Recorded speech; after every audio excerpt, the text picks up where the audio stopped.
Well, welcome everybody to After Dinner Pipe and Coffee. I'm the Bearded Welshman, B-Dub, John, whatever you want to call me. Lovely evening out here on my porch.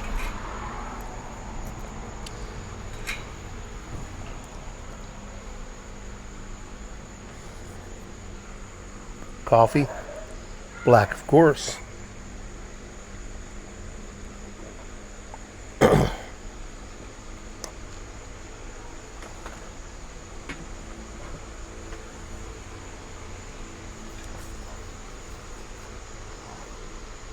Smoking the beloved Svanborg with some Cornell and Deal small batch. Need my glasses.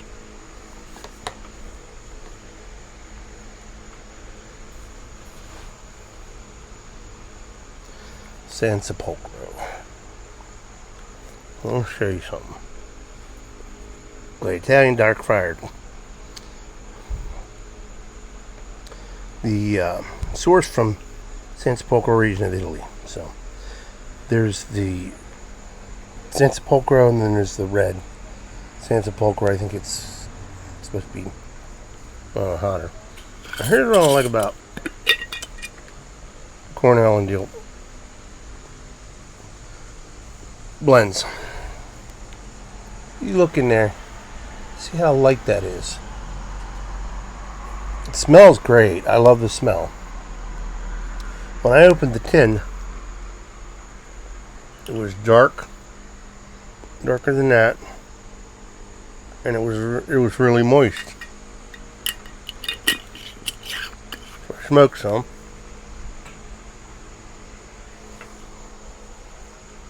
in a non-filter pipe, and thought not half bad.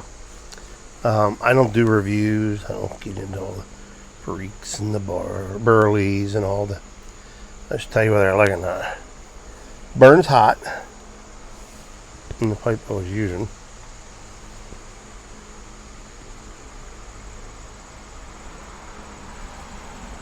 And neighbor going by. And smoked it in a cob.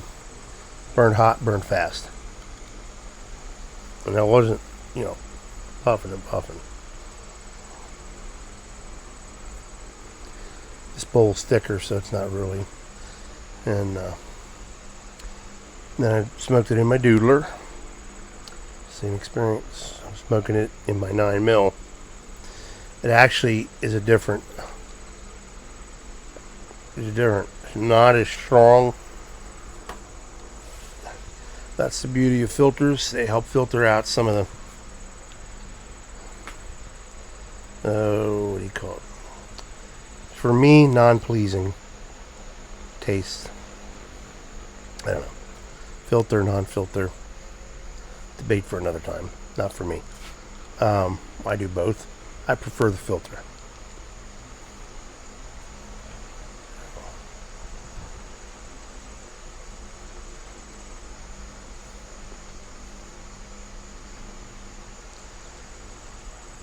So I promised I'd be doing these, and this is the first one I'm doing. I'm sorry. It's Sunday evening.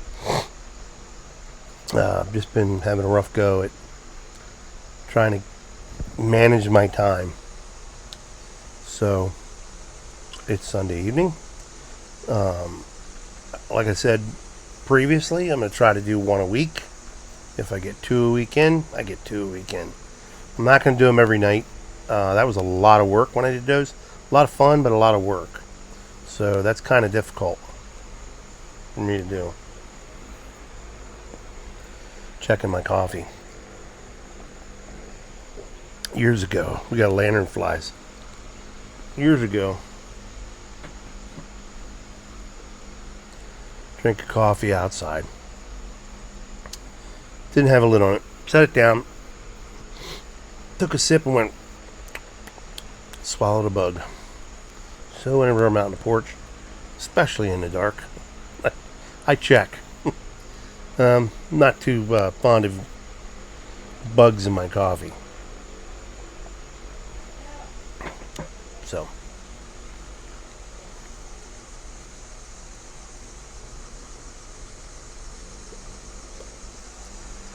you ever think about things that, well, you try to use your wisdom and your aged experience. Hopefully you become wiser. Hopefully the experiences you have taught you valuable lessons, and you have opportunities. Freaking lanternflies, man, they're everywhere. You have opportunities to pass that along. I've had several opportunities to pass that along.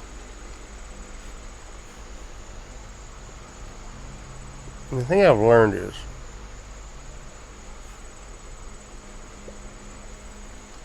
it's not my job to see it through or get upset when that person does not heed the advice. It's my job to just share it. My job to help by sharing. What that person decides to do with it is up to them. There's a lot of things. I don't want to go too much detail what it was about, but one of the things I learned early on, my brother taught me this. I was very young. I was going through a divorce. I was very upset. I was alone, scared, young, immature, inexperienced, temper, pride, highly emotional, depressed about it. And my brother and his wife, they came, and I don't know if he's watching this. They came to my apartment, and my sister-in-law started cleaning my apartment. I'll never forget that day because of the advice. My brother's only 2 years older than me. Why beyond his age? I mean, he's a superstar when it comes to some things. And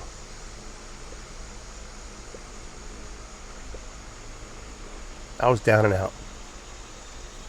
Woe is me. Oh, my troubles. Oh, woe is me.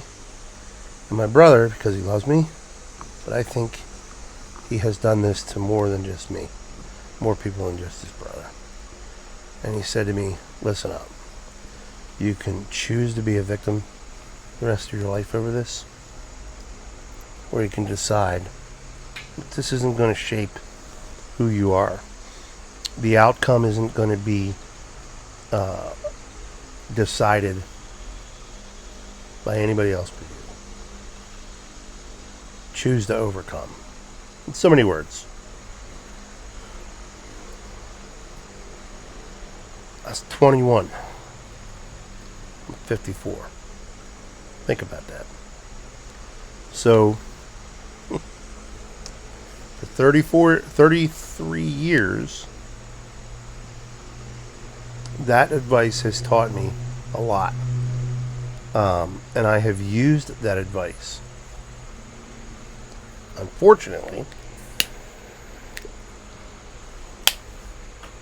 other times I've gotten advice from an older, wiser, experienced man. Sometimes I just didn't listen. But you learn from it.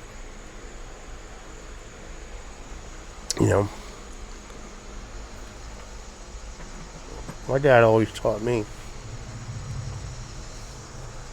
face your problems, because they're not going away until you deal with them. Don't run from them. Don't hide from them. Don't pretend they're not there. Face it head on. Because what happens is when you do that, you come out stronger, wiser, hopefully, and better equipped the next time. Because of your experiences. The experiences we go through, they're not in vain. They're there to build character, to build strength, to build wisdom, to build inspiration, believe it or not. And we need to embrace that. Too many times we coddle We coddle.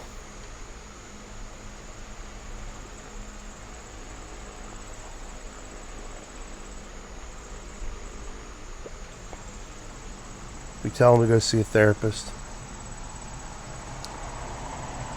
We pat them on the back and say, yes, woe is you. And we wallow in their pity with them, as thinking we're consoling them and we're comforting them and we're doing something good for them, when the reality of it is we're not helping them. I had to deal with someone, like I said, and I said, look, I'm going to tell you something right now that is going to upset you, going to make you mad, is not going to be pleasant to hear. It's not something that you want to hear, but you need to hear. And I basically laid it on the line and said, you're in the situation you're in, not because of anybody else, because you've made choices. And you want someone else to clean up the mess, and that is not going to happen. You have to clean this up. Nobody can sweep it under the rug. Because what happens when you sweep dirt under the rug? There's a lump in the rug. Now you've tripped over it. That's reality. Not always done well with stuff like that.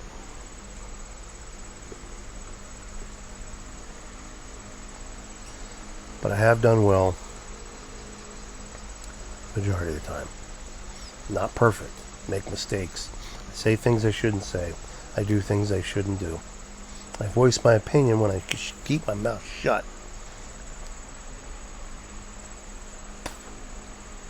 One of the most valuable things that I can leave you with. Unfortunately for some of you that don't believe in God and the Bible and everything, this comes from the Bible. I'm not going to apologize for it. Slow to speak, quick to listen, slow to anger. Man, that was drilled into me years ago, almost 2 decades. It has served me well when I heeded that biblical principle, wisdom, and it has taught me well when I didn't listen to that wisdom, when I didn't follow that.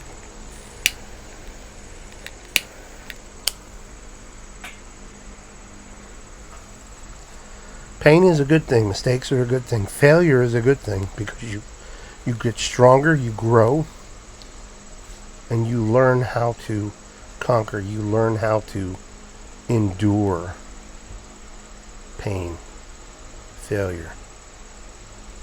I mean, that's life. Life is full of ups and downs. You know, my saying to people whenever I hear someone negatively speaking, I look at them and say, half full or make lemonade. And they always look at me funny if they don't know those sayings. Half full. The glass is always half full. It's never half empty. Life hands you lemons, you make lemonade. So that's why I say to people, half full. Or I'll say, go make some lemonade. And they look at me funny. But that's the way it works. It is what it is. Well, I've enjoyed my time with you out here on the porch.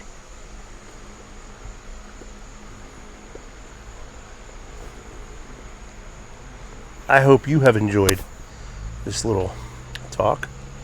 Sansepolcro, Cornell and Diehl. Not normally a big fan of Cornell and Diehl.